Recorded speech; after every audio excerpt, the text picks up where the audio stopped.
Hey everyone, Shaedow here, and welcome to another Marvel Contest of Champions video. So in this video, we're going to be going through this month's challenge, the Chadwick and Tom challenge, and it is definitely challenging. Now, for this video, I'm only doing my initial clear. Alright, so I'm doing the easiest path, and then I'm jumping right to the boss so you guys can see the boss. Now, the purpose of this video is not just for me to showcase my fighting skills, but it's to let you guys get a chance to see the content, just in case you haven't already. So, as you can see there, I'm going through the nodes, and the one boost that is the most annoying of any of these boosts is the Prove Yourself boost.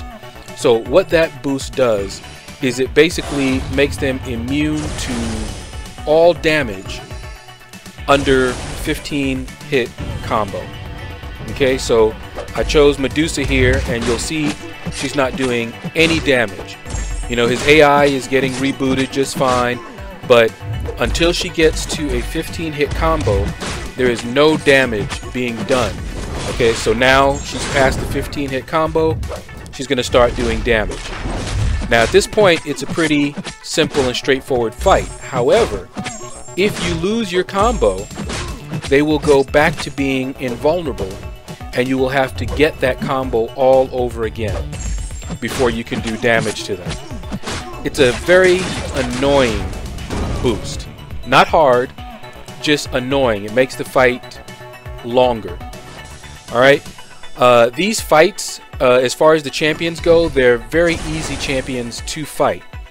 It's all about the nodes. So that Prove Yourself node, especially on the later lanes that are really beefed up, is going to be a problem. And I can already see that that's going to annoy me to no end.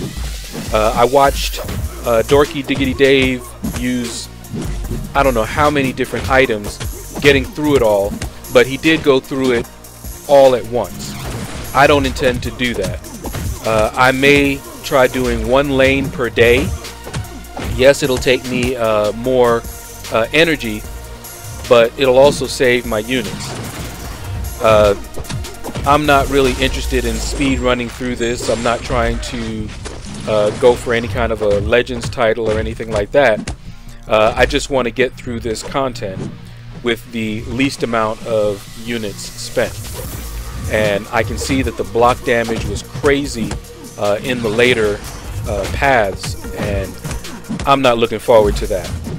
But for this video, we went the easiest route, so if you guys are just looking to complete it one time, hopefully this video will help you out. And the boss, of course, is going to be the same whether you go one path and then to the boss, or go through the paths and then hit the boss. Now you'll notice that I'm going through their buffs. I want you guys to see their buffs. Their buffs are not the same from opponent to opponent. So you guys want to always look at the node buffs. Read them carefully so that you'll know what to expect. The Prove Yourself, like I said, is the most annoying one. For her, for example, her special 2 is unblockable. That doesn't mean anything if you don't push her to her special 2, and even if you do, it's pretty easy to evade. But since this is the easy path, they go down pretty quickly, so it's not really a problem.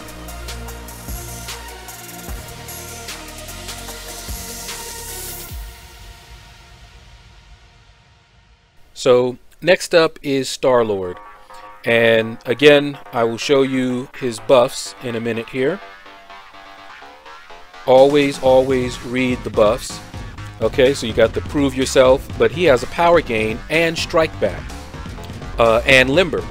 So what that means is you want to avoid using your specials if at all possible. That is why I brought Archangel. He is not overly dependent on his specials. Alright, so you know, his regular attacks have a chance to bleed. You'll see me throw his heavy. His heavy has a chance to, you know, stack those bleeds on them. And again, we have the prove yourself. So now he's past his 15 hit combo. I do a special, but I'm careful not to push him to his L3. So you just have to be careful with that. Now I've got a bunch of neurotoxins on him, and it's pretty much gonna be over with as long as I don't make any mistakes. Now I don't know if I lose my combo at this point whether my neurotoxins and bleed suddenly will no longer do any damage, but I believe they will not. So I will have to get the combo all over again and reapply everything if they've expired.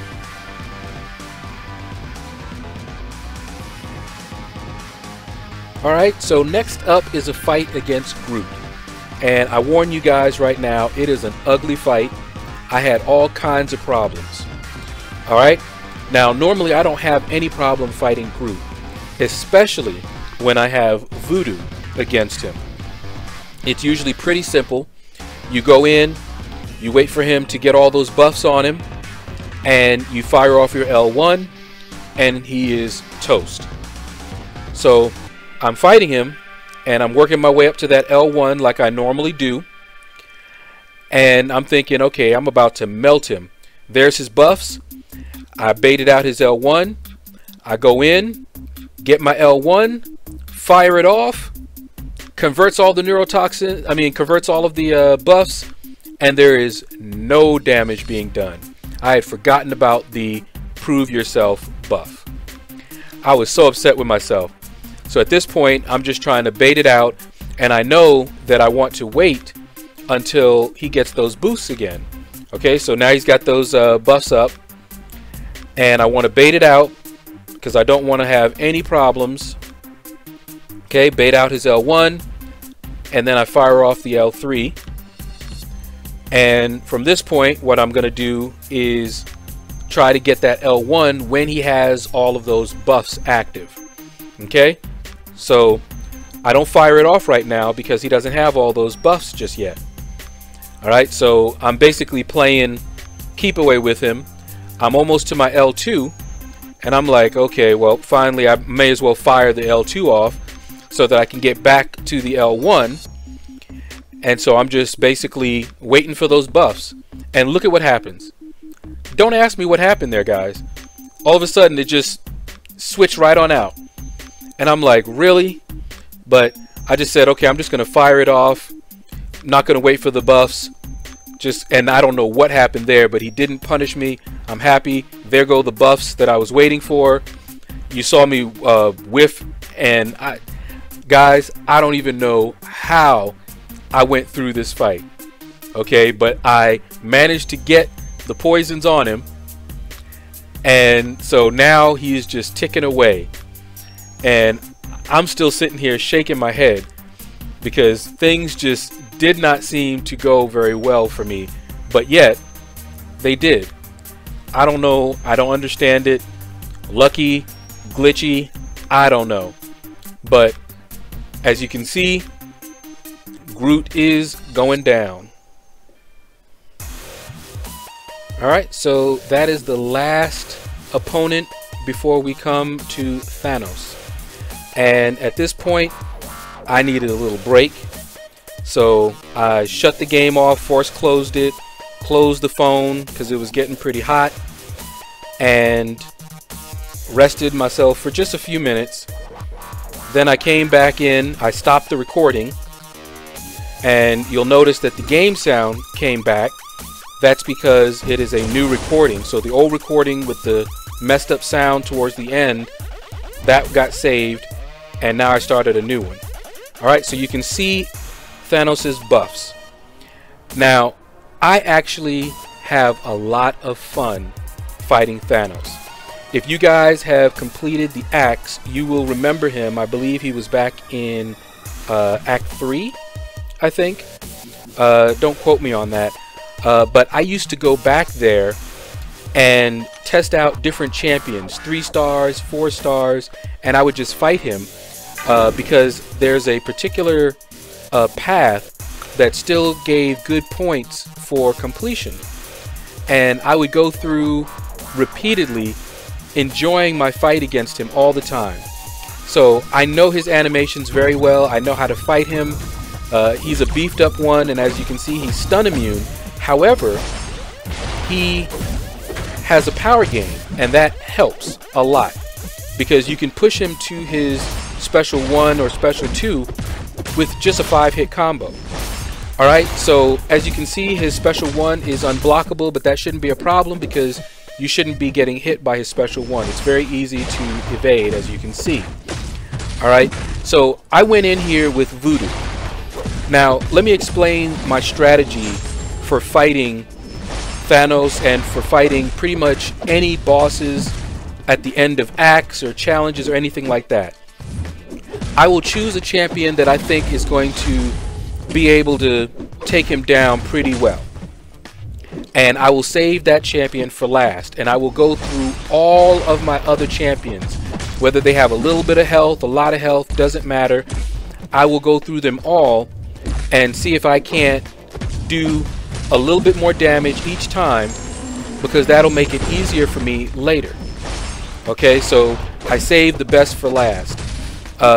If you guys are into martial arts films, you know how in order to reach the Grand Master or the, you know, whoever the final opponent is, they would often have to go through a whole bunch of minions. Well, it's that kind of philosophy. Alright, so in fighting Thanos, I mentioned that he has a power gain and he's stun immune. He is also immune to all debuff effects. Alright, so one of the things you don't want to do, and I make this mistake here, is put him under any kind of power control, because that kind of works against you. Alright, so you're seeing me here. I have no problem evading his special 1. I try to bait that out when I can, because it's really easy. But later on in the fight, you'll see me, like right here, I push him to his L2, and as you see, that's easy to evade as well. So it doesn't matter. I just try to avoid pushing him to his L2 just in case he starts to act a little funky and doesn't want to throw his specials, and then I'm eating an L3. Alright, so as you saw there, I fired off my L2, and I really shouldn't have. It's counterproductive. You know, you don't want to use any specials that are going to drain his power, because you want to push him to his specials so you can bait him out. He does a lot of block damage, and that is what happened there. I tried to evade, it would not evade, and I get hit. This happens a lot. And it's also why I definitely don't want to go in with my best champion, because if that happens to my best champion, I'm going to be very, very upset. I'll be tilted while I'm fighting all the rest of them. Alright, so I bring in Magic. Now I brought Magic along because I thought I was going to need her, and I probably will for some of the later paths against like that Iron Man to lock down their power. But against him, as I just mentioned, you don't want to lock down his power. So what I decided to do with her is basically just do as much damage as I could with her, fire off her L3, and just go with as much damage as that could do, and just keep on doing that. Wash, rinse, and repeat. Alright, so Thanos, hopefully this gives you a nice little preview of how to fight Thanos. I can already tell that I am going to be so annoyed doing the other paths. I may do 1 or 2 at a time. For the later paths, I may do 1 per day. Fighting Thanos, as I said, is fun. I don't mind fighting him multiple times. If you guys want to go through every path in one shot so that you only fight Thanos one time, that's fine, but just be prepared to use items. Unless you're a god level player, if you know how to intercept near perfectly and you can just rip through these guys, then you might be able to do that without using any items. That's not me. Alright, so you see her getting tagged there. Again, this happens. Since the update, it's gotten worse. I even put some points in Stand Your Ground, because I kept getting hit by heavies. I never got hit by heavies before, but something has happened where when they throw their heavy, it locks me into place and it ignores my input. So I'll evade, and I've actually done this where the AI was not as advanced, so they didn't do a quick heavy. They did a slow heavy. So I see them about to throw their heavy. They're charging it. Well, they don't have a charge, but you know, they're holding that heavy, and I swipe back and it just stands there. And then he hits me with the heavy. So I had enough time to try to swipe back twice and have it not do anything at all. So I know that there is a bug going on. Now, is that something to do with my phone? I don't know, but I have listened to a couple of other YouTubers mentioning similar glitches. So I feel confident in saying that if my phone has anything to do with it, it is not just the phone. Alright, so magic went down there. I don't know what happened because I was evading, and you guys have seen me evade all throughout this video, but she decided to block suddenly his special. So instead of evading, she blocked. Don't know why, but I have enough champions to go through, and I really think that Starkey will have a lot of fun fighting this Thanos. In my next path, I may go ahead and use him anyway. Alright, but for this one, I bring in Archangel. Now remember, Thanos is debuff immune. So he's not going to be bled, no poisons, can't stun him. So Archangel is definitely not the best choice. However, my Archangel is a rank 4 5-star, and he does still do some damage. And all I'm thinking at this point is as much damage as I can do with Archangel, that's less damage that I have to do with Starkey. So up until this point, I hadn't used any of my 5-star rank 4 champions. This is the first one that I'm using here. Magic is a 5-star, but she is only rank 3. I was waiting to rank her to 4 when I awakened her, but I have her and Voodoo on reserve. So whichever one gets awakened first, that's the one that I'm likely to take to rank 4 when I can. But as you guys can see here, Archangel is putting in that work. You know, he's whittling them down bit by bit. And as long as you guys know how to evade Thanos' specials, you're not going to have a hard time with this fight at all. So Star-Lord, for example, does this fight extremely well. And I may even bring in my 440 Star-Lord just to have a little fun with this Thanos on one of my clears. And down goes Thanos. And that is the completion of this month's monthly challenge. So that's going to do it for this video, guys. If you liked it, please consider smashing that like button. It really helps me out. If you have not subscribed already to my channel, please consider giving me a subscription. Leave a comment below. Let me know what you thought about this video. If you want to support the channel, look in my description below and you will find a link to my Patreon account, and you can become a patron of this channel. And you guys have a blessed day.